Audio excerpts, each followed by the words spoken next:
On this episode of UTR, we drive to Dearborn for sweet Middle Eastern treats, a city hall that's all about the art, and a tasty burger that'll have you back for more. Then we'll blow your mind with some hot glass and take a factory tour that you just can't afford to miss. Get ready to explore the cool people, places, and things that make Dearborn a great place to be. Support for Under the Radar provided by the Michigan Economic Development Corporation, dedicated to shared economic success. MEDC promotes the state's assets and opportunities that support business investment, job growth, and community vitality. It's human nature to plan ahead, but sometimes our best ideas come when there's no plan at all. When we just go with the flow and let the day unfold as it was meant to be. A day on the water, soaking up the sun. A day we leave up in the air. Yesterday, this was just a last-minute idea. Today, our big surprise is pure Michigan. Your trip begins at michigan.org. I've been around the world, but there's one place I keep coming back to. And the more I explore, the more I realize it's the place to be. I'm Tom Dalton, and this is Under the Radar, Michigan.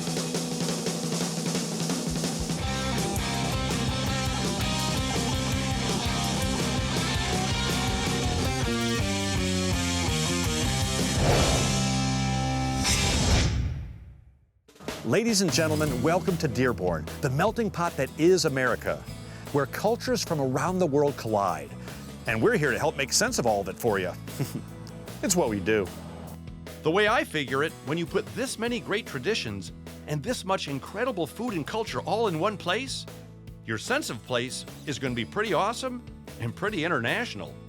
Dearborn is also a city with an illustrious automotive history. It's where Henry Ford put the world on wheels. So we figured we might as well put our wheels on the road and get to exploring. Dearborn is located in the heart of southeast Michigan, just 15 minutes due west of downtown Detroit.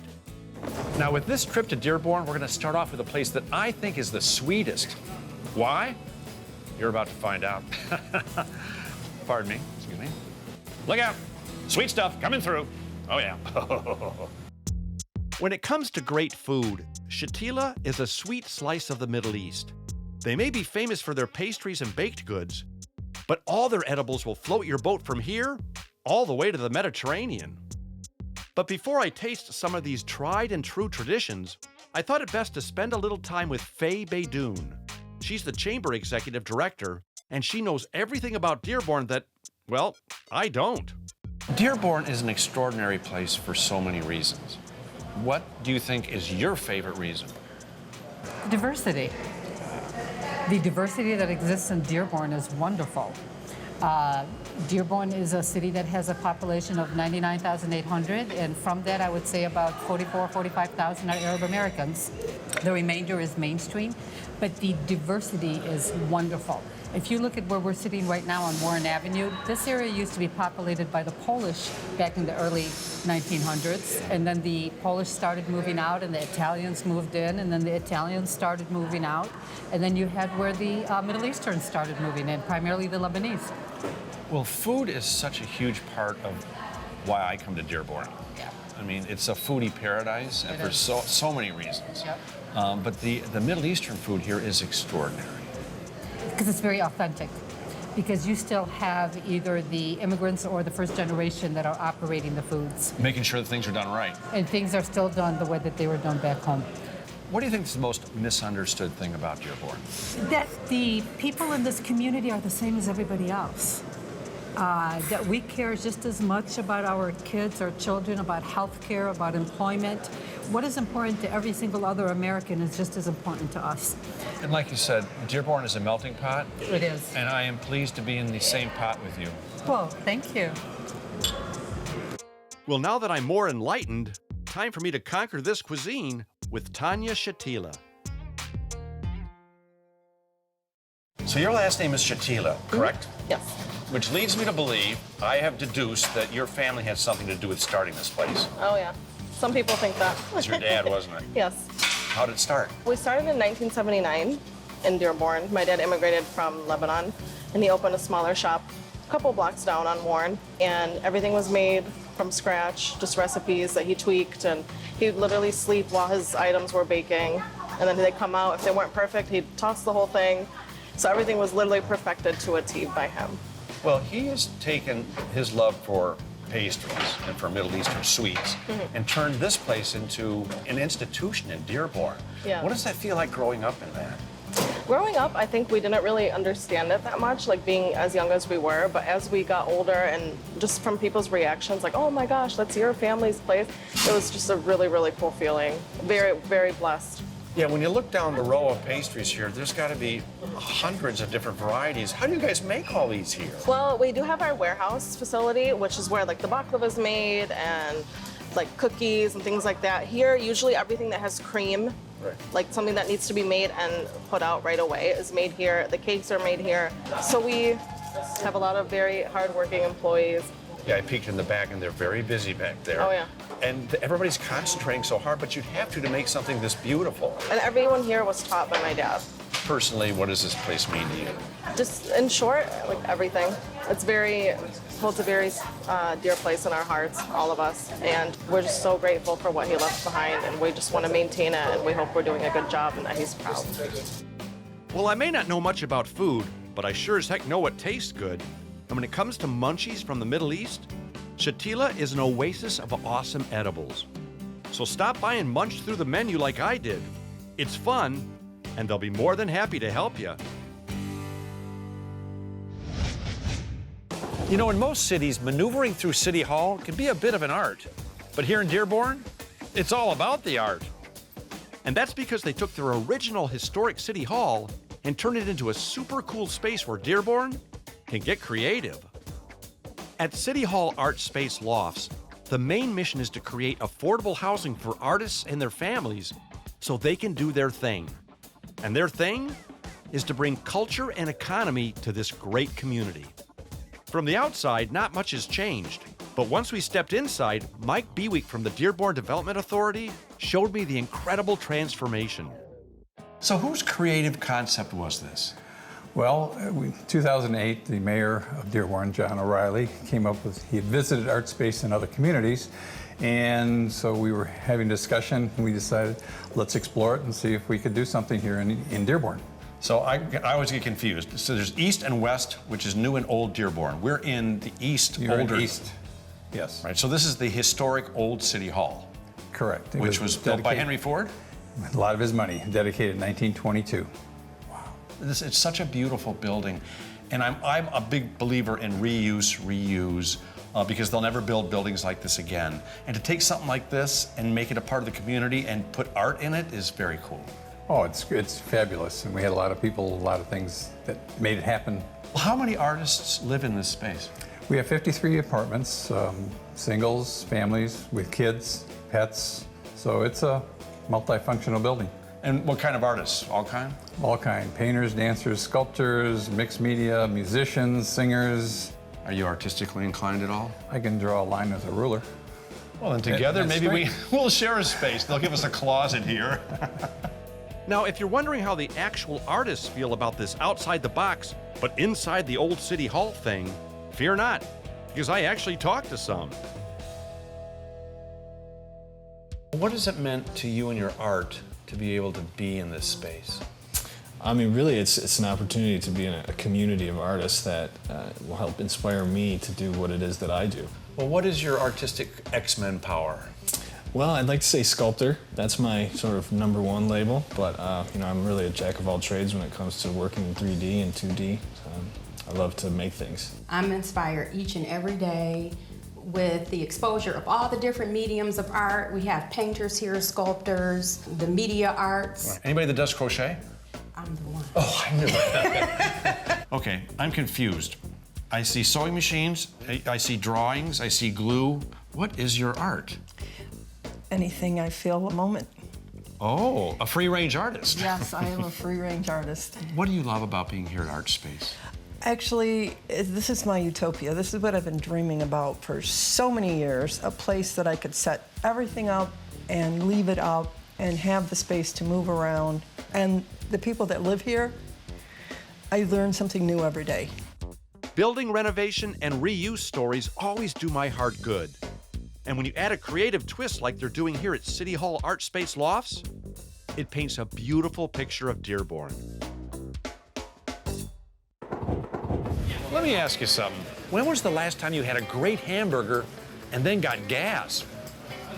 Well, here in Dearborn, that's not hard to do, because this bona fide, award-winning burger joint is tucked away inside of an actual BP gas station on Ford Road. Tasties is a full-service adventure lover's burger joint with more robust, creative beef sandwiches than you can shake a bull at. Good food in a gas station? No way. Well, guess what? Way, because Ali Jawad and his good friend Mo Nasserdeen got a firm handle on a way to make it happen. First obvious question. How did a decorated burger place like this end up in a gas station? Well, it's a family business. My grandpa actually owns the station. Aha! So that's how we got that, yeah. Put us in it. Really? But it worked out good, yeah. How long have you been in the gas station? About almost 3 years. Business looks like it's good. No, it's going good, yeah. Got it. No. Who's the brains behind the counter as far as the food goes? Food goes, it's Mo right here. Mo. Yes, sir. Okay. Congratulations to both of you, by the way, for winning the awards you've won on the burgers. Thank you. What's your secret? Hard work, family, stay on top of each other, stay on top of everything, make sure quality stays consistent. It's not taking your foot off the gas, for sure. Right. Just keep it going. Once we won that burger brawl, we all said to keep it growing, and we never looked back since. So, how has the community embraced your gas station burger joint? Oh, it's been amazing. Yeah. No, it's been great. The community really comes through a lot. Fortson High School comes through a lot, their football team all the time, and it's really just great seeing all the kids and everybody around. Yeah, just the support we get from our community, from Dearborn, is phenomenal. Yeah. Well, are people ever, what are the looks on people's faces when they stop to get gas? They don't know you're in here, and they walk in and they see a full-fledged burger joint in the gas station. A lot of people actually come in, they're like, well, I was just pumping gas, and then, I smelled the food outside, and I just wanted to come in and try it. And then we get a lot of business that way. Yeah, Alexa, actually, who's with us, came in today. She said, "Did you smell it in there?" It's just like, it's intoxicating. Yeah, you'll smell it all the way down Ford Road. Did you think that when you grew up that you'd be doing this? No, not in a million years. It's funny, actually. Before I started Tasties, I really knew nothing about food. And that's when Mo came into play, and we just had a vision, and we just went with it. And my philosophy is if you do one thing really, really well, you'll be successful. No, it's true. I'm still looking for my one thing. You look like you're doing pretty good. Yeah, I know. You don't know me. At Tasties, the food is in a word, well, tasty. The place is clean, the ingredients are fresh, and it's all prepared by a family that really cares about their community. And I mean family. Ali's mom, Lila, even lends a hand. Well, actually, a couple. So if you do love the flavor of a tasty burger, go to the BP gas station on Ford Road just west of Wyoming for a fill-up of a different kind. And at UTR, it's the kind we like. Burger. Now, if you've always wondered what it's like to blow glass, but you're afraid you just blow it, don't worry. That's the whole point. And if you really want to see how it's done, here at the Glass Academy in Dearborn, they'll give you a chance to try it for yourself. They'll also give you a whole new perspective and appreciation for what an incredible art form this is.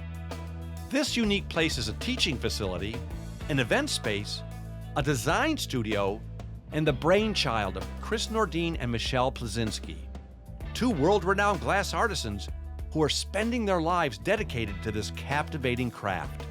When did you first know that glass blowing was for you? So I worked at the Henry Ford Museum. Ah, good place. Yeah, and when I worked there and I could understand what the glass was doing and the people I was training with didn't quite get it the same way, that's when I knew something was there. What is glass made of? I know they say sand, but it's not the sand in your backyard, is it? Could be. It just wouldn't be pretty glass. Sand, soda ash, and limestone. It's a recipe. You mix it together, melt it with high heat, and then you get glass. And these ovens have to be very hot. Oh, yeah. You picked a hot time to come. The ovens are 2,400 degrees. We work them at 2,100 degrees. Oh, my gosh. Your space is so creative and cool. It's a wonderful place just to hang out in. Thanks. But you guys actually do classes. You do what do you do, like camps here? What do you do? Yeah, so during the day we do our own work. So we're hired as artists, and sometimes we do our own commission. You might see something in a hospital or a restaurant that we've made. But during the evening, that's when we let people try it, and then we call them experiences. We're not teaching them how to be a glass blower, rather we're just giving them a trial run to try glass and check it off their bucket list and see what it's all about. Because I imagine to be a real glass blower, it takes years to perfect that art. It's not something you just pick up and just say, hey, look, I made a vase. Yeah, isn't this cool? Yeah. No, you make lots of blobs, you drop lots of things on the floor, that's when you burn yourself. Right. A couple years after doing that is when you start getting proficient, and then you're actually making things that are usable. Now, both you and Chris are glass blowers, or what's your different roles? Yeah, so we are both glass blowers. Yeah. We're also designers of the work. So anything you see at the Glass Academy was designed and manufactured here by us. Not all the product is made by us. We have a staff, a very talented staff that works with us. But we make all kinds of things, and we have different roles. Sometimes Chris is more into sales, and I'm more of the marketing. Right. So you guys make like specialty items for corporations. You guys also make stuff that's on display like in major hospitals and offices, things like that. Yep, absolutely. And you teach guys like me how to make blobs. We do, as a matter of fact.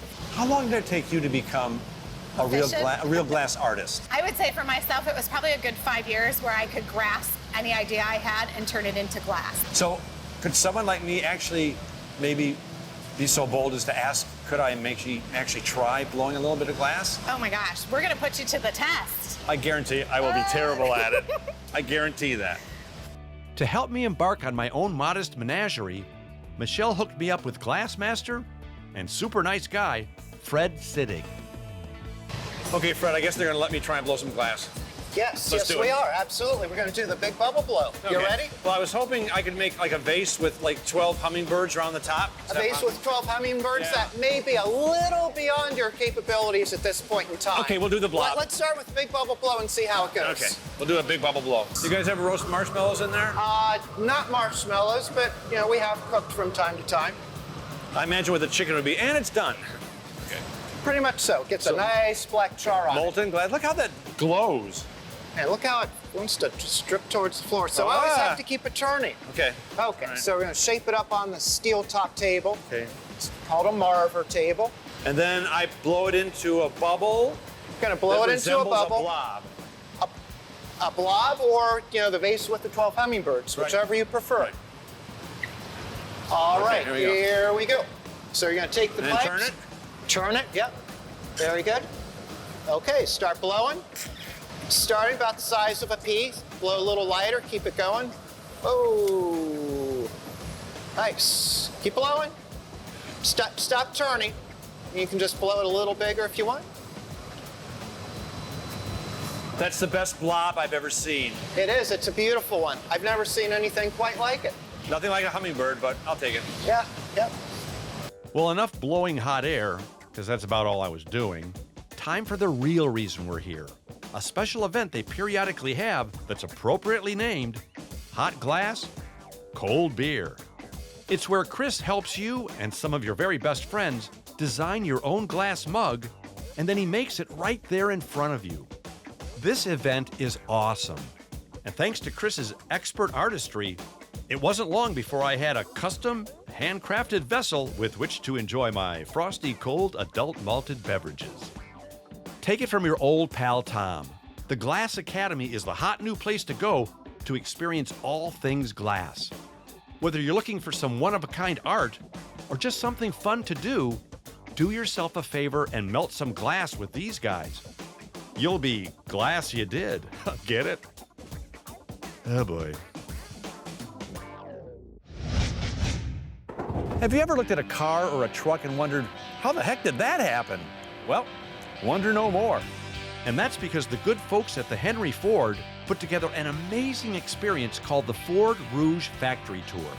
And it's a tour you should totally take. From artifacts dating all the way back to the Model A, to state-of-the-art interactive displays including robots, lasers, and 3D imaging, this tour totally takes you there. You'll learn the incredible history of this awesome auto plant and even see vehicles actually being made today. This is a total historical and manufacturing experience that few people get to, well, experience. So to make sure I experience it all, I hit the Henry Ford Museum, hopped on the official tour bus, and headed off for the factory tour. Once we made our way inside, I sought out Cynthia Jones. Not only is she the manager here, she's also one of the main reasons this exhibit has won awards around the world. I feel like a little kid in a candy truck store. This is so cool. Now, for somebody who hasn't taken the tour yet, oh, I love that noise. Explain the whole experience. You don't start here at the factory, right? Correct. So you want to start at the main museum campus of the Henry Ford, and we put you on a bus. We take you on a quick guided tour across Dearborn, give you a little bit of history on the way, so we kind of point out where Henry Ford was born, give you a sense of place and where you're at. Then you arrive here at the factory tour. We encourage you, you can do it in any order you want, but we encourage you to see the films first. So you can start with a quick history film. We condensed 100 years of history into about 10 minutes. Awesome. So it's super fun. We show a lot of things that you've never seen before because we went into our archival footage, pulled it out. Now, the classic cars that are on display, those are incredible. Oh my goodness, yes. So every single vehicle that we've got on display was made here at the Rouge. So it gives you some of that visual timeline of where you're at. So after you get steeped in the history of Ford, you actually get to come in here on this catwalk and actually see trucks. It looks like we're making trucks today. We are making trucks today. We make trucks almost every day year-round. So this factory produces every version of the F-150. So any guess how many buildable combinations that is? No, a lot? A lot. 650,000 or more buildable combinations of this truck. How often is a truck completed here on the line? So at full speed, we're finishing one truck every 52 seconds. So we roll trucks 1 a minute, 22 hours a day, 7 days a week. This is such a unique experience because how often you get to actually walk around and see every phase of a construction on a truck. Yes. Yeah, that is so cool. I'm impressed in how cool and clean and nice it is in here. Thank you.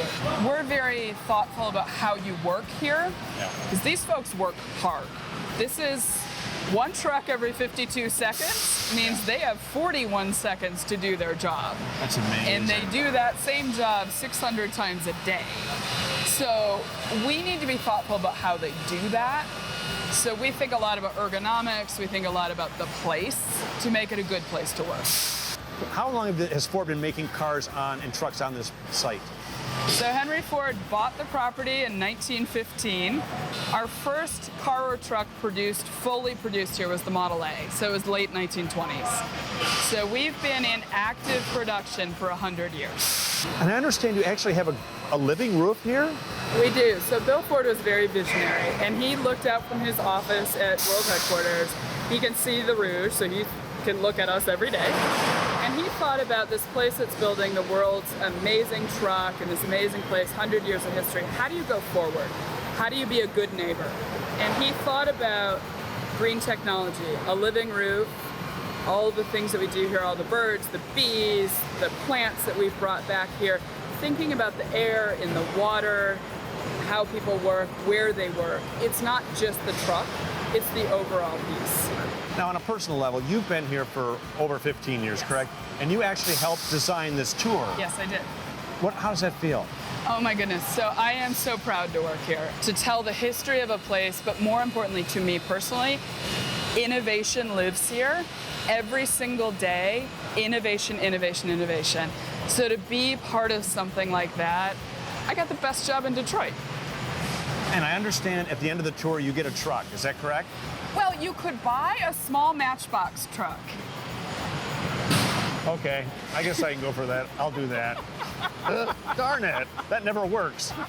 After you take this tour, I guarantee that the next time you get into a car or truck, you'll have a whole new appreciation for where it came from and what it took to make it.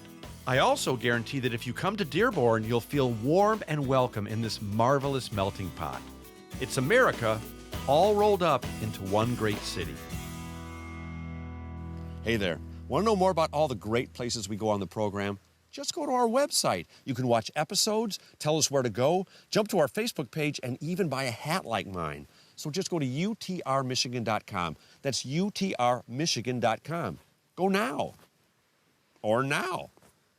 Support for Under the Radar provided by the Michigan Economic Development Corporation, dedicated to shared economic success. MEDC promotes the state's assets and opportunities that support business investment, job growth, and community vitality. We all have one, that perfect spot, a special place we go to smooth out the ripples of the day. Our perfect spot is calling.